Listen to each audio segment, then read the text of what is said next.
যুক্তরাষ্ট্র যদি আমার সবচেয়ে বড় এক্সপোর্ট পার্টনার হয়ে থাকে একক দেশ হিসেবে, চীন হচ্ছে আমার সবচেয়ে বড় ইম্পোর্ট পার্টনার।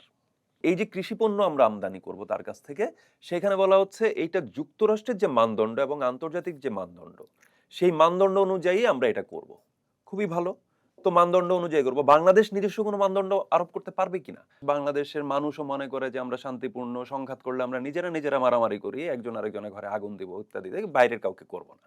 তো এই যার মোটিভ, সেখানে তিনি হচ্ছে সামরিক সরঞ্জাম বিক্রির জন্য উদগ্রীব। ডোনাল্ড ট্রাম্পের সেই বিখ্যাত শুল্ক যুদ্ধে আমরা বিজয়ী হয়েছি, এটা শুনলে এমন মনে হবে, কিন্তু শুল্ক কমেছে কত? 1%। 20% ছিল, কমে 19% হয়েছে। ভেনেজুয়েলায় আপনি গিয়ে হচ্ছে একজন প্রেসিডেন্টকে আপনি অপহরণ করে নিয়ে আসেন এবং সাথে বলেন যে এই অভিযানের যে ব্যয়, সেই ব্যয় নির্বাহ করবে ভেনেজুয়েলা তেল বেচে। এই তো আপনার বৈশ্বিক শান্তির মোড়লেরা। গতকাল মার্কিন প্রেসিডেন্ট ডোনাল্ড ট্রাম্প বাংলাদেশের নতুন প্রধানমন্ত্রী তারেক রহমানকে অভিনন্দন জানিয়ে একটি চিঠি লিখেছেন।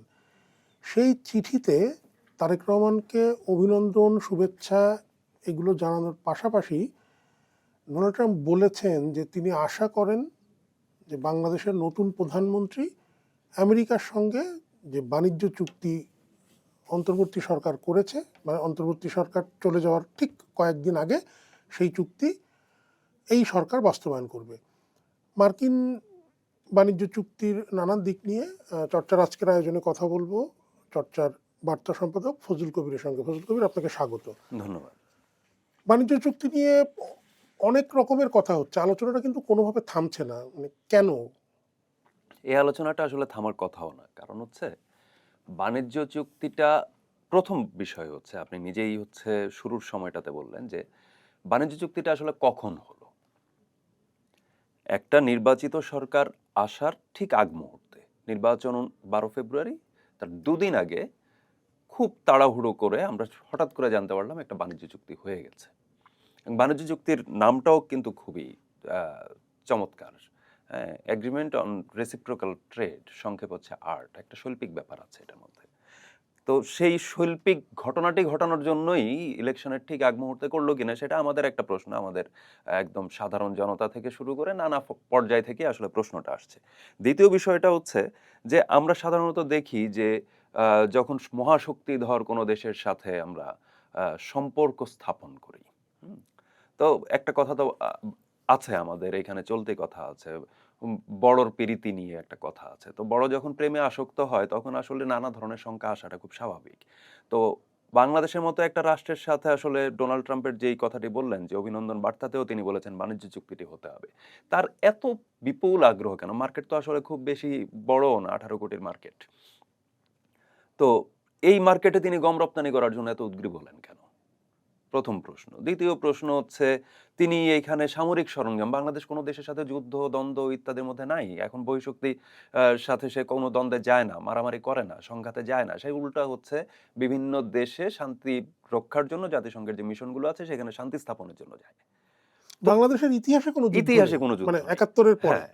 তো ৭১-এর পর থেকে এখন পর্যন্ত এরকম শান্তিপূর্ণ একটা দেশ, বাংলাদেশের মানুষও মনে করে যে আমরা শান্তিপূর্ণ, সংঘাত করলে আমরা নিজেরা মারামারি করি, একজন আরেকজনের ঘরে আগুন দিব ইত্যাদি, বাইরের কাউকে করব না।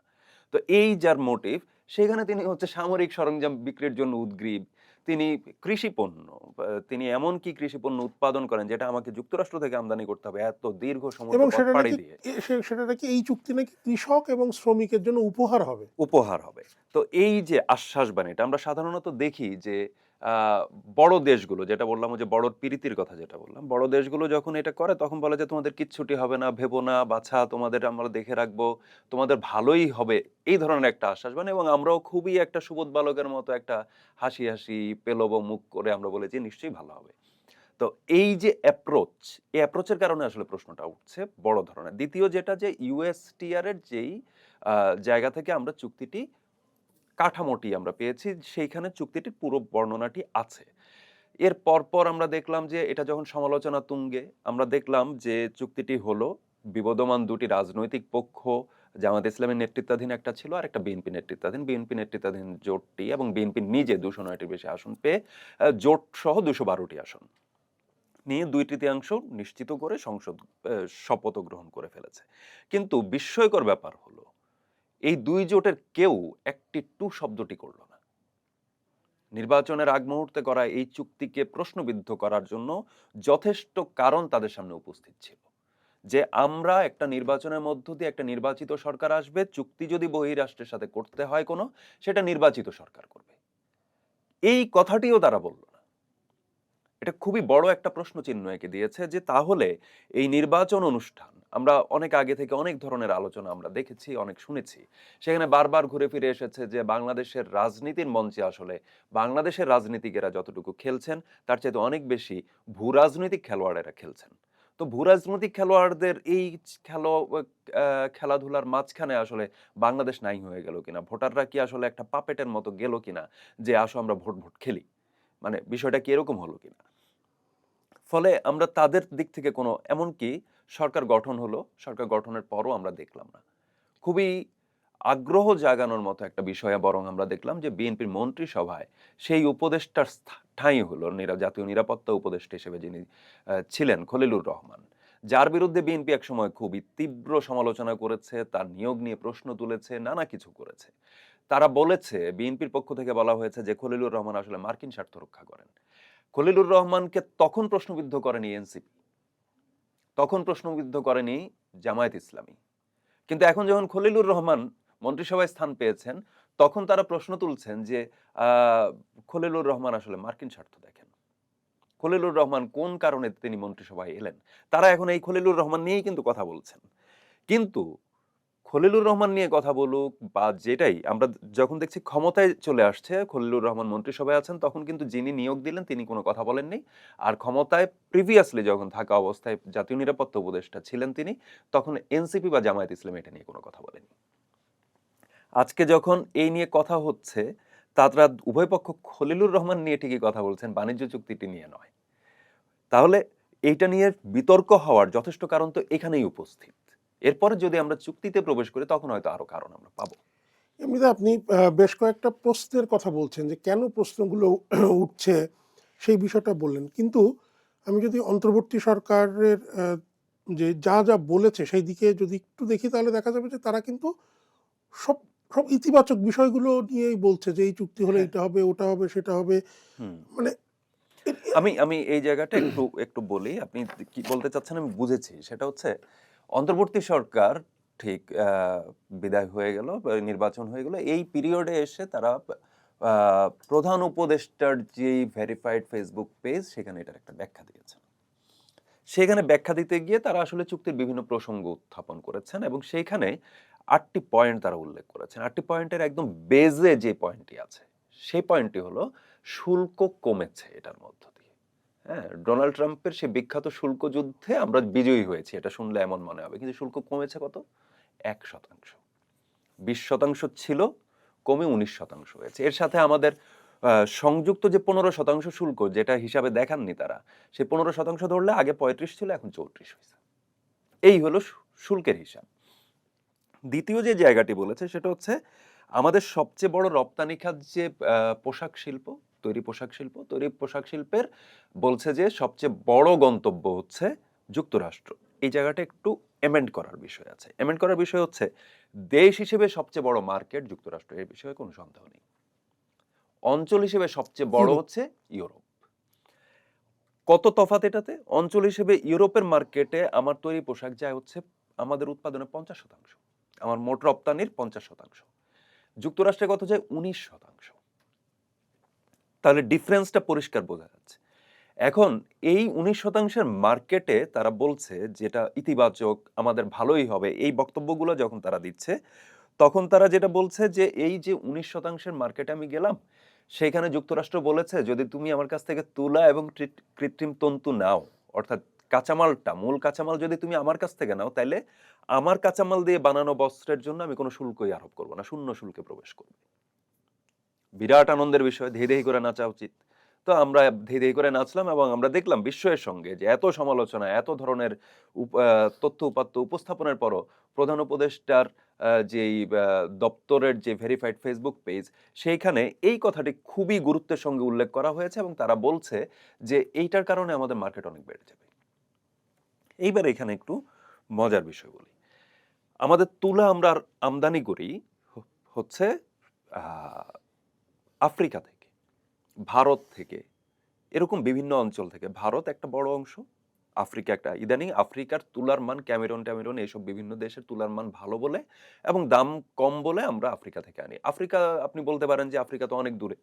আফ্রিকার তুলাটা আমাকে সাপ্লাই করা হয় হচ্ছে আসলে মালয়েশিয়া থেকে, অর্থাৎ মালয়েশিয়ার বন্দর থেকে আমি নিয়ে আসি এখানে।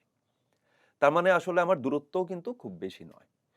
যুক্তরাষ্ট্রের তুলাটা আমার প্রথম বিষয় হচ্ছে যুক্তরাষ্ট্র ওখান থেকে আমার আনতে হবে, 1 নাম্বার। 2 নাম্বার হচ্ছে আফ্রিকা বা ভারতের যে তুলা বা তাদের যে মার্কেট, সেই মার্কেটের চাইতে আমার, বা চায়নার যে তুলার, আফ্রিকা, চায়না, ইন্ডিয়া, এই তিনটার কাছ থেকে আমি তুলা কিনলে যে দাম পড়ে এভারেজ, তার থেকে 10 থেকে 12 সেন্ট বেশি পড়ে যুক্তরাষ্ট্র থেকে কিনলে প্রতি পাউন্ডে। এখন আমি আসলে কত তুলা কিনি? আমি তুলা কিনি হচ্ছে 82,80,000, প্রায় 83 লাখ বেল। প্রতি বেল হচ্ছে 212 কেজি। এটা ডাবলেরও বেশি হচ্ছে পাউন্ডে নিলে। তো হিসাবটা আসে হচ্ছে যে আমি যদি যুক্তরাষ্ট্রের রপ্তানি, অর্থাৎ যে 19% আমি রপ্তানি করে তৈরি পোশাক, সেই পুরোটাতে যদি শুল্ক সুবিধা আমি নিতে চাই, তাহলে এই পুরো শুল্ক সুবিধা নিতে হইলে আমার ওইটাতে বানানো, তার তুলায় বানানো বা তার তন্তু দিয়ে বানানো পোশাকই তারে রপ্তানি করতে হবে। তার মানে আমি যদি অঙ্কের সুবিধার জন্য আমি বলি যে এই 19% পোশাক বানাইতে আমার 19% মোট আমদানির কৃত তুলার 19% যুক্তরাষ্ট্র থেকে আনতে হবে, তাহলে এক ধরনের অঙ্ক করা যায়। তো এই 19% তুলার দাম, বাড়তি দাম, শুধু বাড়তি দাম গুনতে হবে 900 কোটি টাকা, শুধু বাড়তি দাম। পরিবহন খরচ বাদ। পরিবহন খরচের সাথে যুক্ত হলে 1000 কোটি টাকা ছাড়িয়ে যাবে। এখন আমি প্রতিযোগিতার মার্কেট, তো রপ্তানি মার্কেটটা তো প্রতিযোগিতার। চীন তৈরি পোশাক রপ্তানি করে, ভারত এই জায়গায় মনোযোগী হয়েছে, ভারত করে, পাকিস্তান করে, ভিয়েতনাম করে। এই রাষ্ট্রগুলো তো তৈরি পোশাক উৎপাদন করে এবং রপ্তানি করে। ইউএস এর মার্কেটে প্রত্যেকেই প্রবেশ করতে চায়, প্রবেশ করতে যাচ্ছে। তা আমি শুধু শূন্য শুল্কের সুবিধা নিতে গিয়ে আমি যদি হচ্ছে আমার এই কস্টিং বাড়ায় ফেলি, আমার র মেটেরিয়ালস এর কস্টিং বেড়ে গেল, পরিবহন ব্যয় বেড়ে গেল, এবং শেষ পর্যন্ত আমি যখন ঢুকলাম তখন দেখলাম যে আমার আসলে পণ্যের দাম বেড়ে গেছে। এখন পণ্যের দাম বেড়ে গেলে ইম্পোর্টার আমার কাছ থেকে নেবে নাকি কম দামে যার কাছ থেকে পাচ্ছে সে তার কাছ থেকে নেবে? অবশ্যই কম দামে যার কাছ থেকে কম দামের যে, সেটা যদি চীন দেয় চীনের কাছ থেকে নেবে, ভারত যদি দেয় ভারত, পাকিস্তান দিলে পাকিস্তানের কাছ থেকে নেবে। আমি তো মার্কেট হারানোর আশঙ্কা আছে এখন। আর যদি এই কম দাম নিশ্চিত করতে হয়, তখন তো আপনি আসলে শোষণ করবেন হচ্ছে আমার শ্রমিককে। যে ঠিক আছে, আমার তুলার কারণে বেশি খরচ হয়েছে, এই আমি 1000 বেতন কোটি কম টাকা দেব। আমি তোমার পেটে চাপা দিয়ে বের করে নিয়ে আসবো। এবং আমাদের মালিকরা সবসময় সেটাই করে, যখনই তার খরচ কমানোর ইস্যু থাকে সে হয় শ্রমিক ছাঁটাই করে, না হলে তার মজুরি কমায়, না হলে মজুরি কমায়, বা মজুরির ন্যায্য বৃদ্ধি যেটা হওয়ার কথা সেটা দেয় না। সেটা আটকে ফেলে। আমরা এই যে দুঃখজনক, এখন রোজার আজকে দ্বিতীয় রোজা চলছে, আমরা খুবই দুঃখজনক ব্যাপার হবে, হয়তো 15 রোজার পর থেকে আমাদের এই সংবাদ প্রকাশ করতে হতে পারে, যেটা আমরা প্রতি বছর বহু বছর ধরে করে বেতন আসছি। বোনাস নিয়ে। বেতন বোনাস নিয়ে শ্রমিকরা আবারও রাস্তায় নামবেন, আবারও আন্দোলন করবেন, বহু কারখানায় তাদেরকে না জানিয়ে তালা ঝুলিয়ে দেওয়া হবে। এই যে কাণ্ডটা, এটা আমি কি করলাম, যেই শর্ত, যেটাকে আমি উইনিং জোন বলে ভাবছি এই চুক্তির, সেইটার অবস্থা হচ্ছে এই যে তৈরি পোশাকের জন্য একটা বিরাট, এখন তৈরি পোশাকের মালিকরা যে, তারা কিন্তু বলছেন এই চুক্তি করার আগে তো আপনি আমাদের সাথে বসেননি। তারা এটা নিয়ে হচ্ছে ফ্ল্যাগ তুলেছেন, আপনি সেই ফ্ল্যাগটাও দেখেননি। তাহলে এটা হচ্ছে সর্বোৎকৃষ্ট অবস্থা। বাকি অবস্থাগুলো কি? বাকি অবস্থাগুলো হচ্ছে আপনি সামরিক সরঞ্জাম কিনবেন, যেটা আমি একটু আগে বললাম। সামরিক সরঞ্জাম কিনবেন যুক্তরাষ্ট্রের কাছ থেকে। আপনার মনে থাকার কথা, প্রতিরক্ষা নিয়ে যখন 5 আগস্টের পর খুব একটা আলোচনা হলো, হুম। এবং এটা খুবই জরুরি জায়গাও, বাংলাদেশের প্রতিরক্ষা আসলে কি অবস্থায় আছে সেটাকে আধুনিকায়ন করা হয়েছে কিনা, সেই জায়গাটাকে যথেষ্ট পরিমাণে যুগোপযোগী করার জন্য আসলে কি কি করা দরকার, সেই জায়গায় আমরা দেখলাম যে চীনের সঙ্গে এক ধরনের চীনা যুদ্ধ বিমান কেনা যায় কিনা, প্রতিরক্ষা ব্যবস্থা কোনটা ভালো হয়, ড্রোনের বিষয়ে নানা ধরনের আলোচনা আমরা দেখলাম। এখন যুক্তরাষ্ট্রের সাথে চুক্তিতে সে বলতেছে যে সামরিক সরঞ্জাম তার কাছ থেকে কিনবে, উড়োজাহাজ তার কাছ থেকে কিনবে, কৃষি পণ্য তার কাছ থেকে কিনবে। ভালো, খুবই ভালো কথা। সাথে সে শর্ত দিচ্ছে যে এইটার শর্তগুলো নির্ধারণ করবে আসলে যুক্তরাষ্ট্র। এবং এই যে কৃষি পণ্য আমরা আমদানি করব তার কাছ থেকে, সেখানে বলা হচ্ছে এইটা যুক্তরাষ্ট্রের যে মানদণ্ড এবং আন্তর্জাতিক যে মানদণ্ড, সেই মানদণ্ড অনুযায়ী আমরা এটা করব।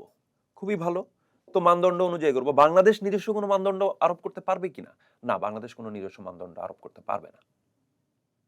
যদি আরোপ করে তাহলে তারা দেখবে যে তার পণ্যকে বাধাগ্রস্ত করা হচ্ছে তার মার্কেটে, এইভাবে বিবেচনা করবে। এবং যখনই এই ধরনের ঘটনা তার ঘটবে, তখনই সে বলছে যে এরকম কিছু যদি হয় তাহলে আমি কিন্তু ওই শুল্কে ফিরে যাব। তার মানে আপনি কি, মানে আপনি একটা চিকন সুতো বা যে বাঁশের সাঁকো, না, এটা হ্যাঁ, রীতিমতো মানে হিউমিলেটিং। সরাসরি হুমকি হুমকি দেওয়া বা ভয় দেখানো। এবং আপনি পোশাক শিল্পের যে কথাটা বলছিলেন, যে হুম, পোশাক শিল্পর যেই সমস্যাগুলো হতে পারে, অন্তর্বর্তী সরকার বলছিল পোশাক শিল্পের জন্য এটা খুব গুরুত্বপূর্ণ। হুম, কিন্তু আদতে আমরা যদি ওই চুক্তিটা নিয়ে খুব সাধারণভাবেই দেখি, আসলে এটা পোশাক শিল্পের জন্য কোনো মানে ইতিবাচক কিছু নেই। হুম, আরেকটি প্রশ্ন এখানে এসে যাচ্ছে, যুক্তরাষ্ট্রের সঙ্গে আমরা এই ধরনের চুক্তি একটি করছি, হুম। আহ, আমাদের তো আমাদের মতো মানে বাংলাদেশকে আহ, চীনের সঙ্গেও সম্পর্ক রক্ষা করে চলতে হয়, রাশিয়ার সঙ্গেও সম্পর্ক রক্ষা করে চলতে হয়, ওখানেও বাণিজ্যের নানান বিষয় আছে। এই সম্পর্কে কি কোনো ধরনের প্রভাব পড়বে? আমি এই জায়গাটাতেই আসছিলাম, যে আমি ওই যে সামরিক সরঞ্জামের কথাটা বললাম। যেমন বলা হচ্ছে যে নিউক্লিয়ার রিঅ্যাক্টর বা রিঅ্যাক্টরের যে সরঞ্জাম, এইটার ক্ষেত্রে সে হচ্ছে কোনো ধরনের করতে পারবে না অন্য দেশের সাথে, তৃতীয় দেশের সাথে কিছু করতে পারবে না। যেটা বিদ্যমানটা করতে পারবে, কিন্তু বাকি নতুন কোনো কিছু হতে পারবে না। তা আমার তো রাশিয়ার সাথে একটা রূপপুর আছে। রূপপুর আছে। আচ্ছা, এখন চীনা প্রযুক্তি সস্তা, চীনা প্রযুক্তির ক্ষেত্রে হচ্ছে সারা দুনিয়ারই আগ্রহ, যে একে তো সস্তা, তাও আবার হচ্ছে প্রতিযোগিতায় টিকে থাকে সেটা। ফলে চীনা প্রযুক্তি যদি এই কাঠামোর, আমার বিদ্যুতের চাহিদা আছে, আমার জ্বালানি ঘাটতির বিষয় আছে, নানা ধরনের ইস্যু আছে। এখন সেই জায়গায় যদি আমার এই তৃতীয় দেশের বিষয়টা যদি আমার বারবার যদি এই কন্ডিশনে ফেলে দেয়, তাহলে তো দেখা গেল যে আমি ওই টোটাল, মনে রাখতে হবে চীন কিন্তু, যুক্তরাষ্ট্র যদি আমার সবচেয়ে বড় এক্সপোর্ট পার্টনার হয়ে থাকে একক দেশ হিসেবে, চীন হচ্ছে আমার সবচেয়ে বড় ইম্পোর্ট পার্টনার। আমার একটা বড় অংশ, সেইটার মার্কেট সাইজ, চীনের মার্কেট হিসেবে বলি বা যেটাই বলি, তার মার্কেট সাইজ কিন্তু অনেক বড়। এখন আপনি যুক্তরাষ্ট্রের সাথে এমন একটা চুক্তির পর চীন যদি আপনার মার্কেটে হচ্ছে পণ্য রপ্তানির জায়গায় কিছু বিধিনিষেধ আরোপ করে, যে আমার পণ্য কিনতে হলে বেশি দামে কিনতে হবে, তখন আপনি কি করবেন? বা এই যে আপনি যেই কৃষি পণ্যের ক্ষেত্রে যেটা, যে তারা বলছে তৃতীয় কোনো দেশের সঙ্গে এমন কোনো চুক্তি বা সমঝোতায় যেতে পারবে না যেখানে বৈজ্ঞানিক ভিত্তিহীন, বৈষম্যমূলক বা পক্ষপাতমূলক কারিগরি মানদণ্ড আছে। মজা হচ্ছে, ঠিক আছে, পক্ষপাতমূলক থাকলে, বৈষম্যমূলক থাকলে আরেকটা যুক্তরাষ্ট্র আসবে কেন? ফাইন। তাহলে এই বৈষম্যমূলক, বৈজ্ঞানিক ভিত্তিহীন এবং পক্ষপাতমূলক বিষয়টি কে নির্ধারণ করবে? যুক্তরাষ্ট্র নির্ধারণ করবে। এটা নির্ধারণের এখতিয়ার আমাকে দেওয়া হয়নি চুক্তিতে। ওই যে সরকারের, অন্তর্বর্তী সরকারের সর্বশেষ পোস্টে যেই একটা সাফাই গাওয়া হয়েছে, সেখানে বলা হয়েছে যে এই ধরনের বিধি বিধান নাকি আমাদের প্রিভিয়াস ইন্টারন্যাশনাল বিভিন্ন সনদে আছে। ওকে, তারা বলছে যে এগুলো আগে অনুস্বাক্ষর করা, সেগুলা কি আইএলওর চুক্তি অমুক তমুক, এগুলার কথা তারা বলেছে। এখন কথা হলো ট্রিপসের কথা বলেছে। তো এই যে ট্রিপস বলি, আইএলও বলি, বিভিন্ন আন্তর্জাতিক সনদের কথা বলেছে, আন্তর্জাতিক সনদগুলো যুক্তরাষ্ট্রের স্বার্থ রক্ষার জন্য বিধি রাখে? মানে বিষয়টা কি, বাংলাদেশের মানুষ পড়াশোনা করে না, সেটা কি আপনি ক্যাশ করছেন? হ্যাঁ, যে এরা, আমি একটা কিছু বলে দেব, এইখানে হচ্ছে সে আর এটা ক্রস চেক করবে না, সে আশার উপরে আপনি করে দিচ্ছেন। এবং এটা আমার শেয়ার করে করে, এবং ইন্টারেস্টিংলি তার এই পোস্টের নিচে কিন্তু বারবার লেখা হয়েছে তখন, যে এই অন্তর্বর্তী সরকার যদি 10টি বছর থাকতো, আহারে, হ্যাঁ, যে আরো এরকম চুক্তি নিশ্চয়ই হতো। তো এটা আসলে বাংলাদেশে বোধহয় এই আহারে শব্দটা উচ্চারণ করছে, যে মানে সে নিজে আসলে পতিত হয়ে যাচ্ছে। হুম। ফলে বাংলাদেশের সেই ক্রস চেক না করা, প্রধান উপদেষ্টার দপ্তর এটা সত্যিই ঠিক করেছিলেন যে ক্রস চেক করবে না, একটা বড় অংশ ক্রস চেক করেও নি। এই যে অংশটা, এবং এইখানে যে নিষেধাজ্ঞার ইস্যু, যুক্তরাষ্ট্র যদি কোনো ধরনের অর্থনৈতিক নিষেধাজ্ঞা দেয়, সেইটা পুঙ্খানুপুঙ্খভাবে বাংলাদেশকে ফলো করতে হবে, এই বিধান আছে এখানে। এখন জ্বালানি নিষেধাজ্ঞা দিলেন বা অমুক দিলেন, তমুক দিলেন, ইত্যাদি ইত্যাদি দিলেন, যুক্তরাষ্ট্রের এই মার্কিন নিষেধাজ্ঞার খেলাগুলো আমরা জানি, কোথায় কিভাবে কেন নিষেধাজ্ঞা দেওয়া হয়, একটু টাইট দিয়ে দেই, এই তো বিষয়টা। ভেনেজুয়েলায় আপনি গিয়ে হচ্ছে একজন প্রেসিডেন্টকে আপনি অপহরণ করে নিয়ে আসেন, এবং সাথে বলেন যে এই অভিযানের যে ব্যয়, সেই ব্যয় নির্বাহ করবে ভেনেজুয়েলার তেল বেচে। এই তো আপনার বৈশ্বিক শান্তির মোড়লেরা। তো এই বৈশ্বিক শান্তির মোড়লেরা যখন এই কথা বলছে, তখন আপনি তার দেওয়া নিষেধাজ্ঞা অক্ষরে অক্ষরে পালন করবেন বলে এখানে হচ্ছে দাসখত লিখে দিচ্ছেন। এটাকে দাসখত বলা ছাড়া তো উপায় নেই। পাশাপাশি আপনি বলছেন যে গ্যাস, তারপরে হচ্ছে বিরল খনিজ, কোট আন কোট এটা উল্লেখ আছে চুক্তিতে। জ্বালানি হিসেবে আমার গ্যাস এবং হচ্ছে বিরল খনিজ, এই বিরল খনিজকে বলা হয় ভবিষ্যতের জ্বালানি, রেয়ার আর্থ। তো এই দুইটার রপ্তানি বাংলাদেশ ব্যান করতে পারবে না। খুবই ইন্টারেস্টিং যে বাংলাদেশের গ্যাস নিজে চলার মতো আছে কিনা, আমরা গ্যাসের সংকটের মধ্য দিয়ে যাচ্ছি। এখনো আপনি আজকে ঘরে বের হওয়ার আগে চুলা, বা গতকাল রাতে সেরির সময় আপনার চুলা জ্বলেছে কিনা ঠিক মতো আই ডোন্ট নো, অনেকেরই জ্বলে না। হ্যাঁ, বা হচ্ছে ভোরবেলা বা দিনের বেলা হচ্ছে গ্যাস পাওয়া যায় না বহু জায়গায়, ঢাকা শহরেই। এবং ঢাকা শহর বলে কি, ঢাকা শহরে তো আপনার সাপ্লাই গ্যাস আছে। তো গ্যাস যদি জাতীয় সম্পদ হয়ে থাকে, সাপ্লাই গ্যাস শুধু ঢাকাবাসী কেন পাবে, সারা বাংলাদেশের মানুষ কেন পাবে না, এটা আরেকটি আলোচনার বিষয়। যাই হোক, তো আপনাকে বলা হচ্ছে যে গ্যাস এবং বিরল খনিজ রপ্তানিতে আপনি কোনো নিষেধাজ্ঞা দিতে পারবেন না। কেন? আমার জাতীয় নীতি আপনি নির্ধারণ করার কে? এবং সেটা একটা বাণিজ্য চুক্তিতে আপনি বিধি হিসেবে রেখে দিবেন, মানেটা কি? দ্বিতীয় বিষয় হচ্ছে এইটার যেই সংস্থাগুলো এই গ্যাস, তেল, গ্যাস, খনিজ সম্পদ অনুসন্ধান করে বা এইটার এখতিয়ার যাদের আছে, তাদেরকে ভর্তুকি দেওয়া যাবে না। প্রথম শর্ত কৃষিতে ভর্তুকি, মানে ভর্তুকি দেওয়ার ক্ষেত্রে বাংলাদেশকে আপনি আইএমএফ এর ঋণের শর্তগুলো আপনি জানেন। ঠিক একই রকমের কিছু বিষয় আরোপ করা হয়েছে যে বাংলাদেশের এই যে চুক্তির মধ্য দিয়ে আমি এই বিষয়ে সম্মত হইলাম যে আমি বিভিন্ন ক্ষেত্রে ভর্তুকি কমায় আনিব। ওকে, ভর্তুকি হ্রাস করিব, ফাইন। কি কি ক্ষেত্রে আমরা ভর্তুকি দেই? সারে দেই, সেচের জন্য যে প্রয়োজন ডিজেলে দেই, এই তো এই জায়গাগুলোতে দেই, আর হচ্ছে বিদ্যুতে দেই, এই জায়গাগুলোতে আমরা ভর্তুকি দেই। এই ভর্তুকি আমি দিতে পারবো না। এবং তেল গ্যাস অনুসন্ধানের ক্ষেত্রে বেসরকারি প্রতিষ্ঠানের মতো করে তাকে পরিচালিত করতে হবে। এবং বেসরকারি প্রতিষ্ঠানগুলো, দেশের বেসরকারি প্রতিষ্ঠানগুলো যেসব সুবিধা পাবে, মার্কিন তেল, গ্যাস, খনিজ সম্পদ অনুসন্ধানকারী প্রতিষ্ঠানও ঠিক সিমিলার সুবিধা পাবে। এর মানে কি দাঁড়ায়? এর মানে দাঁড়ায় হচ্ছে আপনি বাপেক্স এবং পেট্রো বাংলাকে আসলে একদম হাত পা বেঁধে পদ্মাতে ফেলে দিছেন, ফেলে বলতেছেন বাবা সাতটাও। তোমার সাথে ফাইট করবে কে? এশিয়া এনার্জি, অমুক তমুক, এরা আসবে, নানা ধরনের মার্কিন প্রতিষ্ঠানও প্রবেশ করবে। এরা এসে বিরল খনিজ যদি পায় ভালো, বিরল খনিজের একটা রুট হবে। আপনি জানেন যে মিয়ানমার বিরল খনিজের একটা বড় হাব। তো এই যখন পরিস্থিতি, তখন আসলে আপনি এইটা যখন করবেন, বিরল খনিজ নিয়ে সারা দুনিয়ায় একটা রেস চলছে। সেই রেসের যুক্তরাষ্ট্রের প্রতিযোগী হিসেবে আছে হচ্ছে চীন, প্রতিযোগী হিসেবে আছে হচ্ছে রাশিয়া। আপনার এখানকার পলিটিক্স হচ্ছে কোয়াড বনাম ব্রিক্স। তো কোয়াড বনাম ব্রিক্সের এই পলিটিক্সের মাঝখানে যখন আপনি বিরল খনিজের রপ্তানিও ব্যান করতেছেন যুক্তরাষ্ট্রের সাথে চুক্তিতে, এবং যুক্তরাষ্ট্রের সাথে যৌথভাবে বিরল খনিজের বা হচ্ছে গ্যাসের অনুসন্ধান করতেছেন, তখন আসলে চীন আপনার উপরে রুষ্ট হবে না সন্তুষ্ট হবে? তখন চীন আসলে আপনার সাথে কতগুলো বাণিজ্য অংশীদার হিসেবে থাকবে? আপনার প্রতিবেশী ভারতের এই ক্ষেত্রে ক্যালকুলেশন কি হবে?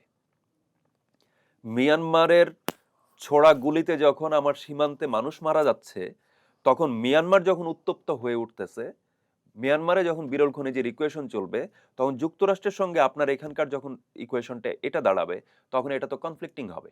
এই কারণেই কি আপনি আসলে সামরিক সরঞ্জাম কিনছেন কিনা, বা এই কারণেই কি আপনি সামরিক সরঞ্জাম বা সমরাস্ত্র কারখানা করছেন কিনা মিরসরাই? সে প্রশ্ন তো আমরা করতেই পারি। এই এই যে চুক্তিটা অন্তর্বর্তী সরকার একদম শেষ সময়ে এসে করলো, এ দিয়ে অনেকেই অনেক ধরনের প্রশ্ন তুলছে যে তাহলে অন্তর্বর্তী সরকার কি আমেরিকার প্রেসক্রিপশনেই বসেছিল, বা এরকম নানান রাজনৈতিক কথাগুলো উঠছে। এই বিষয়ে খুব ছোট্ট করে একটু আপনার কাছ থেকে জানতে চাইবো। না, এখন যেই আলাপটা খুব রেগুলার আসছে সেটা হচ্ছে প্রেসক্রিপশনের কথা। যদি আমরা বলি, হ্যাঁ, আমরা তো জর্জ সরোসের কথা জানি। হ্যাঁ, জর্জ সরোসের ছেলে এখানে ইনভাইটেড হয়েছেন, তার সাথে খুবই সদা হাস্য মুখে আমরা ছবি তুলতে দেখেছি। খলিলুর রহমান হঠাৎ করে, আমাদের দেশে জাতীয় নিরাপত্তা উপদেষ্টা ছিল না, বা কোনো আমলই ছিল না জাতীয় নিরাপত্তার বিষয়টি, এটা প্রতিরক্ষা মন্ত্রণালয়ের মধ্য দিয়ে ওইভাবে আয়োজিত হতো। স্বরাষ্ট্র মন্ত্রণালয়ের ইস্যু এবং প্রতিরক্ষা মন্ত্রণালয়, এটার মধ্যে এক ধরনের সমন্বয় হতো বা হতো। আমরা হঠাৎ করে দেখলাম মার্কিন পলিসি অনুযায়ী যুক্তরাষ্ট্রে কিন্তু একটা জাতীয় নিরাপত্তা উপদেষ্টা আছে। হ্যাঁ, খুবই ইম্পর্টেন্ট একটা পদ।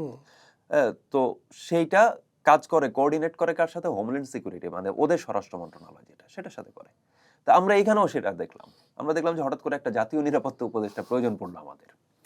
এখন সেইটা এমন কারণেও না যে হচ্ছে আমরা চিকেন নেক নিয়ে এখানে অনেক ধরনের চিৎকার চেঁচামেচি করেছি, সেখানে হচ্ছে ভারত প্রতিবেশী দেশ হিসেবে সেখানে হচ্ছে তার সামরিক উপস্থিতি ব্যাপকভাবে বাড়িয়েছে বা এই মারলো বলে গোলা।